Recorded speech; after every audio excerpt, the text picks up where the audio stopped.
is it yin to your yang? Ying. Yin. We are the yin. We are the yin, so I need... They're the yang. So I need a yang to my yin. Mm-hmm. And action. Okay, so basically what I need is a yang to my yin. Yes. I'm not looking for someone to be just like me. I'm not looking for someone to mirror me. I'm looking for someone to help to balance, to bring balance. And a man that's in tune with both his masculine and his feminine qualities. Absolutely. You know, because if he's you see, because when you are mission based and you love, you know, producing and working and creating, this is a love. It's not just about income for me. I actually love serving my people. I love creating. It's a sport to me. I love the idea of that I can create something with my hands and my thoughts and see it manifest and see it actualize in physical form. It's fun. It's fun to know it's that an art. It's an art form. It's art. I'm an artist. So, you know, some people may look like someone said to me last night, a brother that I was having communications with, he said, well, I want a feminine woman, and, you know, you're a boss, you have businesses and you do this. I just don't want you to come home and treat me like an employee. And I said, that's understood. I said, we have to understand when to shut it off and shut it on, you know, but one of the things is that they admire also the fact that we can go ahead and make some things happen, but they have to not be intimidated by it, but look at it as, wow, so what can we do together? How could we expand this? Because really, truly, I actually love being able to actually just drop it off my shoulders. I love to drop the bags and the loads, and I love to soften into my feminine. I love to be of service to the masculine. I love that too. So sometimes the perception is that we're just too free, you know, we're non-traditional. We're not, because we're so free and because we love producing, because we are mission-based, because we serve the world, means that we will not serve the home. We will not serve our kings.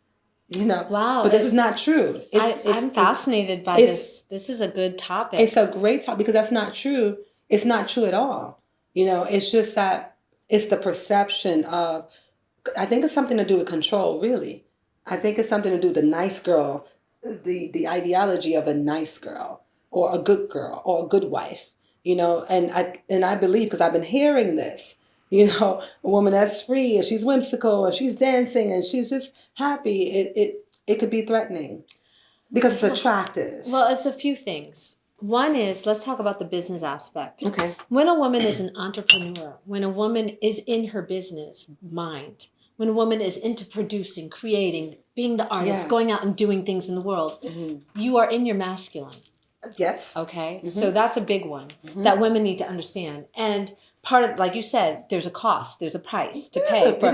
There's a price to pay for the freedom that we have acquired. There's a price to pay for the liberation that we have. And that is, there's a lot of women that are overly masculinated. Okay.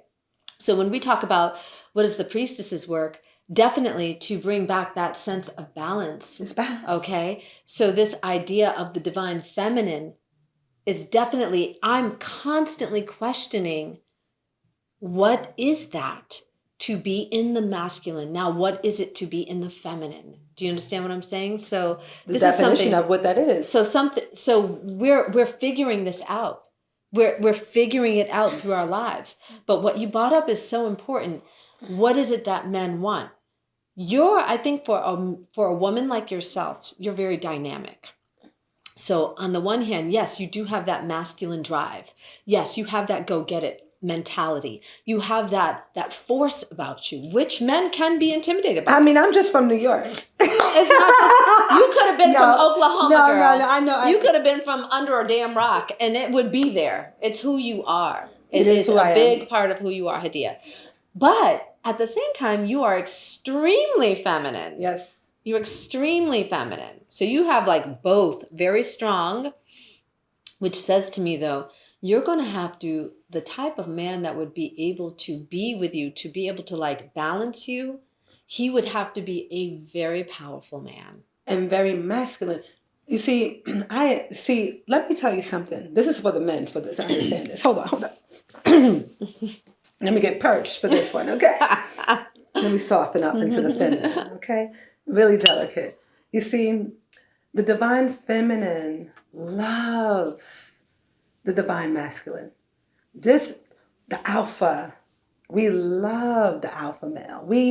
This is when I soften. Love. I love. We love a command, honey. Commanding Give man. me a command, that is the only way. The command. The command, baby. The spine goes.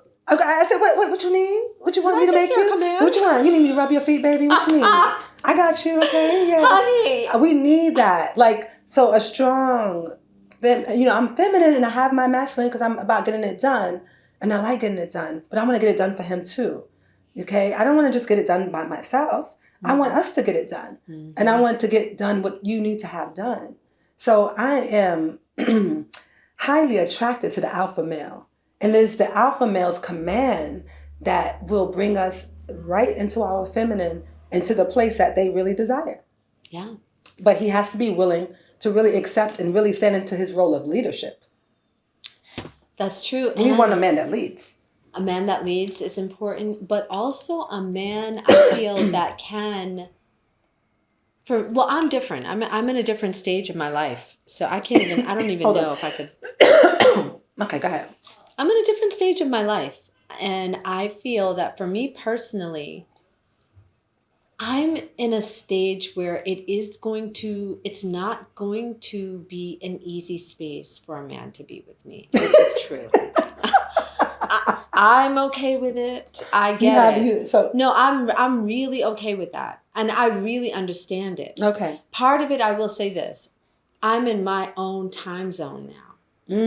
I've never had this in my life. Because you've been womaning. I've always had everyone in my time zone. Mm-hmm. And now for the first time in my life, I'm in my own time zone, number one. Number two, I'm very dedicated to my purpose and my mission. My purpose and my mission is first and foremost the most important thing. And you right believe now. This is an age thing? I don't know. It's my life and my journey thing. I don't know if it's an age thing, but I do feel a lot of women that do hit my age do get that way. Yeah. So I'm going there. So it could be an age thing, yeah. But my mission and my purpose is really important. So for me, if a counterpart came into my life, he would have to be someone who really understands that and wants to serve that with me. Now, does that mean that he wants to serve my mission with me? No, I don't mean that. But he would have to be a man that is like, I'm about that. You are a goddess. You are here on a mission. Yeah. Your purpose is so important to this world that we live in. And you are bringing forth that divine feminine energy that we all need. Yeah. So whatever I can do to support you, please let me serve you. But you see what you just said? You heard what you just said? Now, you said something really profound because... that's usually what the men are looking for from the woman. Right. And that's what they are. I'm on a mission. So they see it as, this is why they see it as masculine. Because usually it's the men, he's purpose driven, support his purpose, support him, serve him so that he can be the best man that he can be to serve his purpose in the world. But what about the priestesses? That's is what I'm saying. I'm already okay with. I understand that where I'm sitting, it's a very non-traditional space. It's a very unconventional space that I live in. And so it would require a very open-minded and a very balanced man. A man who is already, like that man would have to be an advanced man. Secure. He'd have to be advanced, secure. He would have to be someone who already understands these concepts, that he's not in competition with me and I'm not in competition with him. He would have to understand the importance of wanting to be side by side with a woman like me. He would have to understand the importance of wanting to support a woman with that type of mission. Mm-hmm. He would have to, that would take, to me, a man who has the mind of an emperor or the mind of a king, like the mind of an emperor or the mind of a king, like someone who wants that type of woman who's going to help build the empire. That means I want the kind of man that feels like if I was to have to leave, you're going to know how to handle the empire. I'm not afraid to leave you in the hands of the empire. You're going to know how to take care of things. You're going to know how to grow what we have.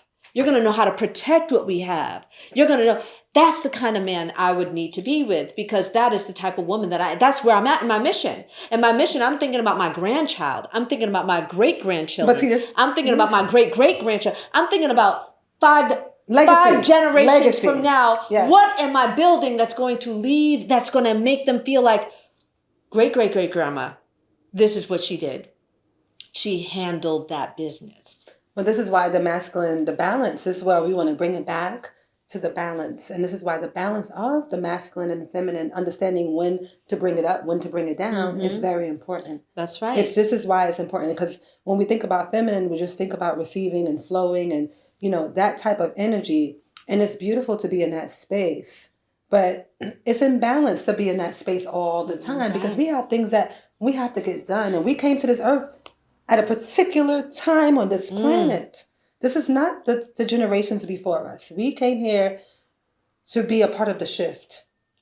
I have to say this too, though, as a woman of color, as a Black woman, as an Indigenous woman, Aboriginal woman, we are looking at our paradigm very different than other people, because we have had so much happen to us that has made us fall behind when it comes to socioeconomic status. Yes. So we are working in a very different time frame, and we have a different type of back mission that might not be on the forefront of our mission statement, but we are in the space of catching up. So I think personally, our men have to start looking at things from a different lens. We are requiring them to look at things from a different lens. Number one, as a woman, as a Black woman, we are extremely feminine when we decide to put that femininity on. Do you know what I mean? I love being feminine. I love being soft. I love honoring. And I love nurturing, by the way. And I love to cook. I love nurturing. I love all that. I love beautifying a home. Yes, we love it. I love taking care of a man. I love all that. I love it. If that man can support me in my dream and in my mission. When that man gets in the way of the dream and the mission, I'm like a man. Men will not, and not any strong men that I know of, will not let a woman get in the way of their business. No. You mess with their money. Hold on. The strong men I know. But we're not even just talking about strong men. We're talking about all men. Hello. Okay. Messing with that money. Don't you mess messing with his bag. Business. Don't mess with his bag. It's a wrap. It's a wrap. So that's where I come in.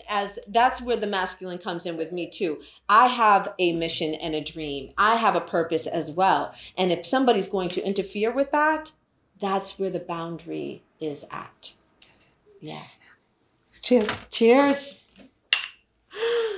Grown woman's tea, honey. This is a grown woman conversation, baby. Grown woman's tea. GWT, darling.